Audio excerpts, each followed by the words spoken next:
नमस्कार दोस्तों।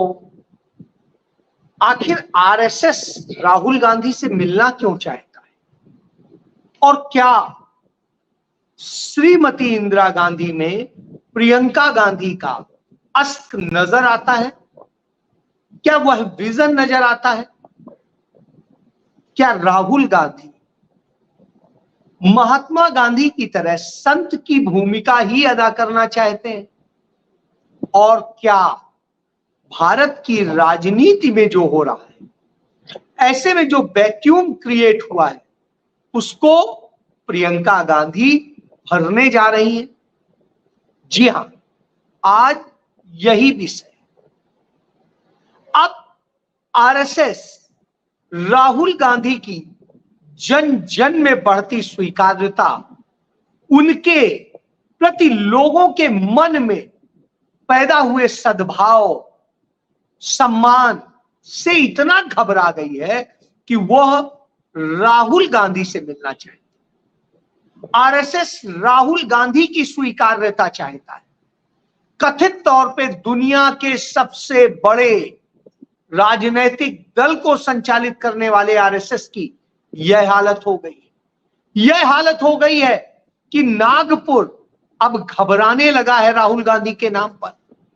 यह हालत हो गई है कि अब आरएसएस को अपना भविष्य बहुत सुरक्षित नजर नहीं आ रहा है नरेंद्र मोदी के फांसीवाद के सामने। इसलिए वो राहुल गांधी पर डोरे डाल रहे हैं और राहुल गांधी को फंसाने के लिए आरएसएस और पूंजीवादी ताकतें एक साथ मिलकर काम कर रही हैं कि कैसे राहुल गांधी को अपने अस्त्र में उतारा जा सके।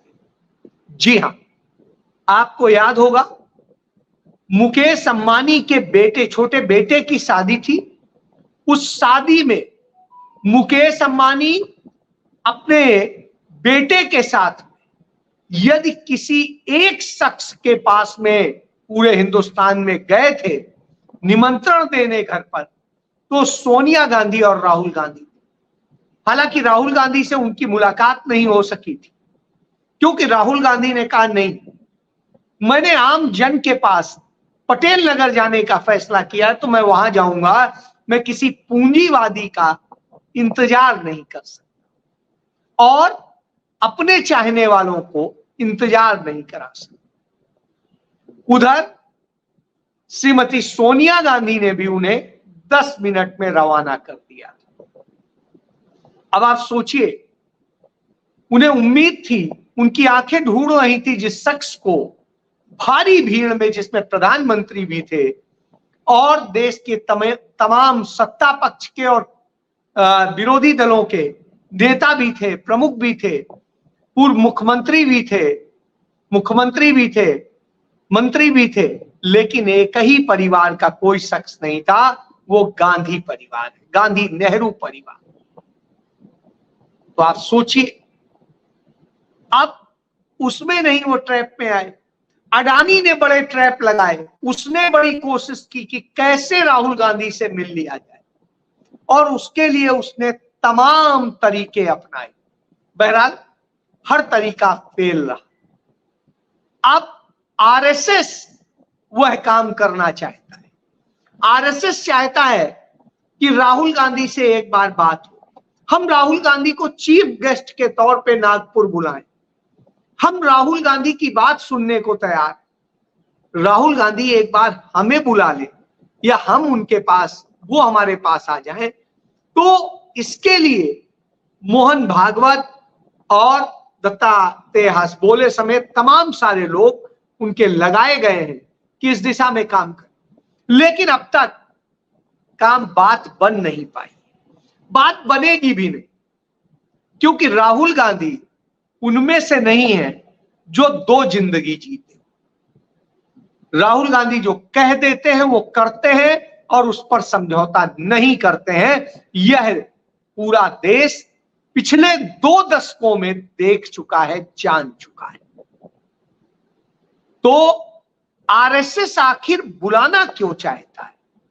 क्योंकि देश के अंदर जो माहौल बना है, जिस तरीके से लगातार राहुल गांधी का ग्राफ ऊपर ऊपर ऊपर आता जा रहा है और नरेंद्र मोदी का नीचे नीचे नीचे आता जा रहा है। और राहुल गांधी जिस तरीके से जनता के बीच जनता के लीडर के तौर पे जगह बना चुके हैं, जननेता के तौर पे जगह बना चुके हैं, उससे घबराहट हो, इसलिए यह।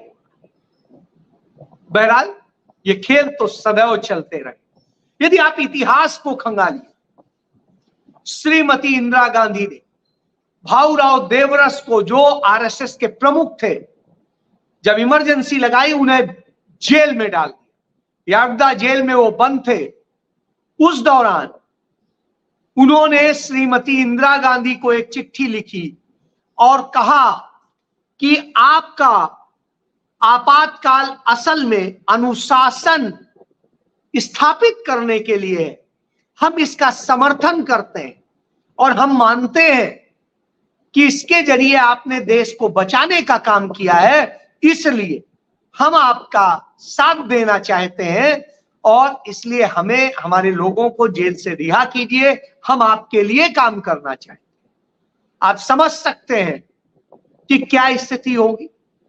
यह आरएसएस का स्टैंड था। दूसरी तरफ अभी नरेंद्र मोदी जब तीसरी बार चुने जाते हैं तो पहले दिन ही उसी संसद में के दोनों सदनों में प्रस्ताव पारित कराते हैं उस आपातकाल के खिलाफ, जिस आपातकाल को इस देश के लिए सबसे बड़ा अनुशासन बताया गया था खुद आरएसएस प्रमुख भाऊराव देवरस द्वारा। यह स्थिति और लिखित चिट्ठी में बताया गया, यह नहीं है कि वर्बली है। तो इससे आप समझिए, इसके पहले भी आप देखिए, इनके गुरु गोवरकर थे, उन्होंने किस तरीके से गांधी जी पर डोरे डालने की कोशिश की थी। बहरहाल गांधी जी जाल में नहीं आए। उसके बाद में उन्होंने पंडित जवाहरलाल नेहरू पे डोरे डालने की कोशिश की, वो उनके उसमें नहीं आए। तब उन्होंने राम मनोहर लोहिया और जयप्रकाश नारायण को फंसाया और उनके जरिए वह खेल शुरू किया। मोरारजी देसाई और तमाम सारे वो लोग आए। तो इसीलिए मैं कहता हूं कांग्रेस में भी कुछ सारे ऐसे लोग होते हैं जो कहीं ना कहीं वो कनेक्ट रखते हैं। तो ये सारे लोग कांग्रेस में हुआ करते थे और ये ऐसे उनके कनेक्ट में आए और बाद में आपने देखा कैसे कांग्रेस मुक्त भारत बनाने के आरएसएस के सपने के साथ जुड़ गए, लेकिन कर नहीं सकते थे, कर नहीं पाए। याद करिए श्रीमती इंदिरा गांधी ने कैसे सबको जवाब दिया। आज जब प्रियंका गांधी चुनाव लड़ रही है वायनाड से, तो वो वायनाड में, उस वायनाड में जाती हैं तो उस जनता की बात करती। क्यों करती?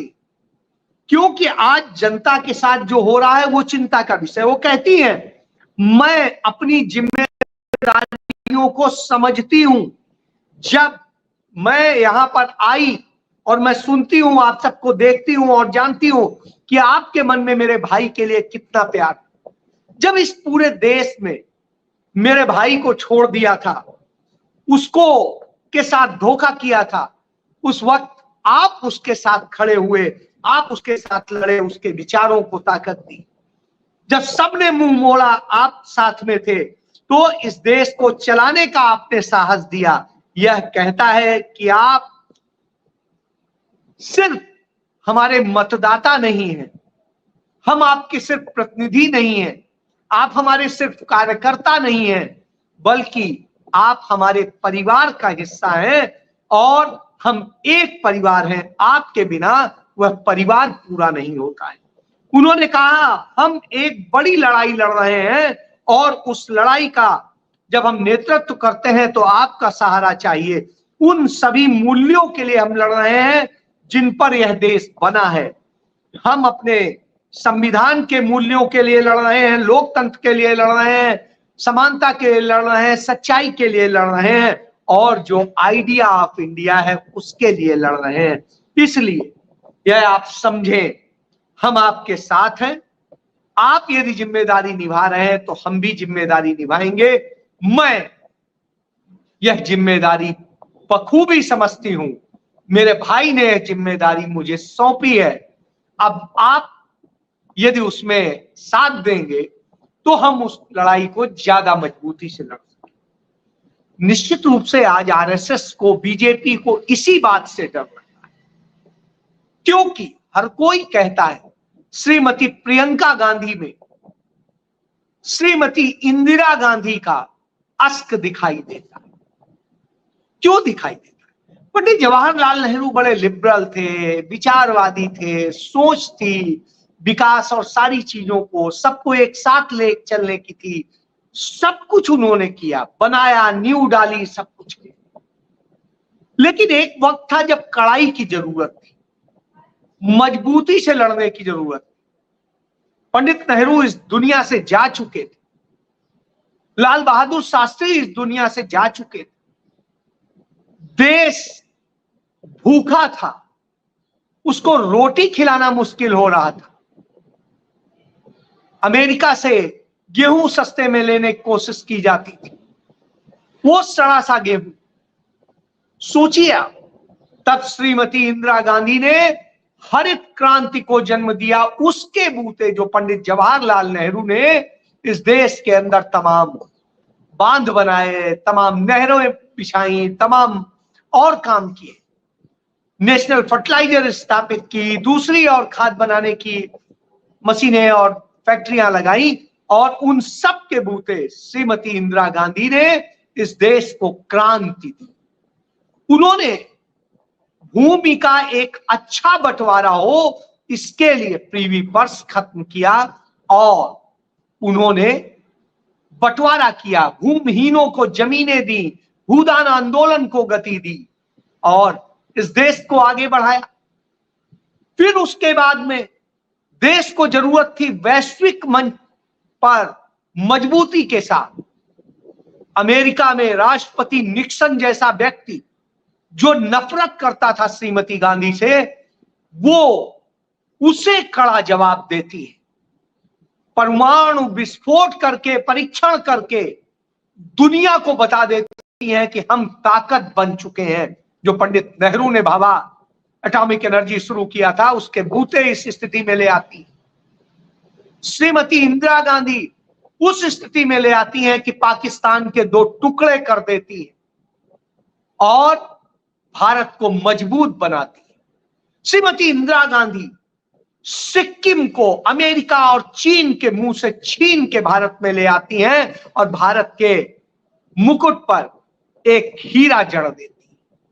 श्रीमती इंदिरा गांधी चीन को हराती हैं और श्रीमती इंदिरा गांधी उस बेबाकी के साथ जो पूंजीपतियों का, साहूकारों का राज था इस देश में, उसे खत्म करती हैं। बैंकों का, 1 दर्जन से अधिक बैंकों का राष्ट्रीयकरण करती, तमाम इंश्योरेंस एजेंसीज का राष्ट्रीयकरण करती हैं और धन भारत सरकार के खजाने में होता है और फिर देश चलता है एक मजबूती के साथ।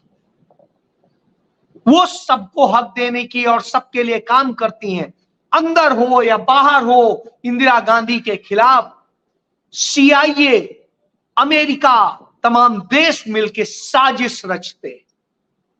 उन साजिशों में हमारे वो विपक्षी दलों के नेता शामिल होते हैं, चाहे जयप्रकाश नारायण हो, चाहे राम मनोहर लोहिया जैसे लोग रहे हो, हालांकि वो नहीं उस समय रह गए थे, और उसके अलावा जो अदर्स लीडर्स थे, चाहे मोरारजी देसाई हो, दूसरे और तमाम नेता, किसका क्या, जॉर्ज फर्नांडीज और ये सब, ये मिलकर साजिश रचते हैं, देश की व्यवस्था को पंगु कर देते हैं और न जाने क्या क्या करते हैं। बहरहाल श्रीमती गांधी सबसे लड़ती है और मुकाबला करती है, जवाब देती है, आतंकवाद से लड़ती है जो इनके द्वारा पैदा किया, और जीतती दिखाई देती। उसी दौरान राजनीतिक तौर पे जो खेल होते हैं, नतीजतन सरकार जाती है। 3 साल में देश बर्बादी में आ जाता है। और इस दौरान क्या होता है? इस दौरान जब जनता पार्टी की सरकार बनती है तो 9 राज्यों की सरकार असंवैधानिक तरीके से तोड़ दी जाती है, कब्जा कर ली जाती है, जो आज नरेंद्र मोदी करते हैं। राष्ट्रपति शासन लगा के दूसरा कुछ करके सिर्फ 3 साल के भीतर 9 सरकार, जहां कांग्रेस की सरकार थी। आप सोचिए, कांग्रेस मुक्त भारत बनाने के लिए 100 साल से जो आरएसएस लगी हुई थी, इसीलिए उसने जनसंघ का जनता पार्टी में विलय किया था। बहरहाल सपना तो पूरा नहीं हो पाता। इंदिरा गांधी लड़ते हुए शहीद होती हैं इस देश के, प्रधानमंत्री रहते हुए शहीद होती है। आज के दिन मैं क्यों चर्चा कर रहा हूं? आज ही का दिन था, वो अपने चीफ सिक्योरिटी ऑफिसर भट्ट साहब से, दिनेश कुमार भट्ट थे, उनसे पूछती हैं कि वो सरदार जी लोग थे, वो कहां गए? कहते हैं उन्हें हटा दिया है क्योंकि आईबी की है, इंफॉर्मेशन आई है कि यदि वो रहेंगे तो आपके लिए खतरा हो सकता है। उन्होंने कहा नहीं, उन्होंने कहा यह नहीं होगा, सिख हैं तो हम इस आधार पे हटा दें, मेरी जान से ज्यादा इस देश का हिस्सा जरूर, इससे गलत संदेश जाएगा, हमें एकता का संदेश देना है, इसलिए उन्हें बुलाइए और ड्यूटी पे। बहरहाल नतीजतन 2 दिन बाद 31 अक्टूबर को श्रीमती गांधी शहीद हो जाती। 30 गोलियां लगी होती, पूरा देश बिलख पड़ता है, पूरे देश में बिल्कुल गुस्सा होता है, लोग चाहते हैं गुस्से में मार दो जिन लोगों ने मारा है। यह दंगा प्रायोजित नहीं था, यह हिंसा प्रायोजित नहीं थी, यह अपने मन का गुस्सा था, और वह गुस्सा निश्चित रूप से जायज था, लेकिन निर्दोष लोगों पे नहीं होना चाहिए, मैं आज कहता हूं। लेकिन शायद उस समय जब मैं भी देख रहा था, छोटा था, मुझे भी गुस्सा था, होना चाहिए। ब्लू स्टार करके श्रीमती गांधी ने सिख धर्म की लाज बचाई, मान बचाया, इज्जत बचाई। नहीं तो जिस तरीके से उसके अंदर दरिंदगी हो रही थी, लड़कियों से रेप हो रहे थे और तमाम घटनाएं हो रही थी, वो कुकर्म हो रहे थे जो सिख धर्म की पवित्रता को नष्ट कर रहे हैं, गुरु नानक देव जी के महान विचारों को अपवित्र कर रहे हैं, जो अपवित्र कर रहे थे सिख गुरुओं की मर्यादाओं, उसे बचाया था श्रीमती गांधी। आज भी वही हो रहा है। आपने देखा कैसे बीएचयू में लड़कियों के साथ गैंग रेप हुआ, और गैंग रेप करने वाले कौन? भारतीय जनता पार्टी के। उन्हें बचाने के लिए हर कसरत की योगी सरकार, मोदी सरकार, डबल इंजन की सरकार।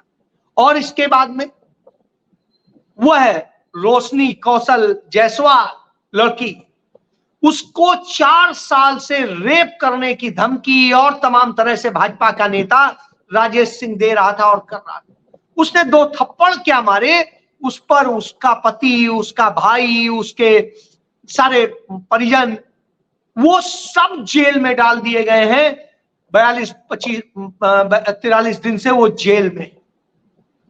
रोशनी कौशल अपनी जान बचाती घूम रही हैं और उनके घर की कुर्की का आदेश हुआ है। यह वह समय आ गया है।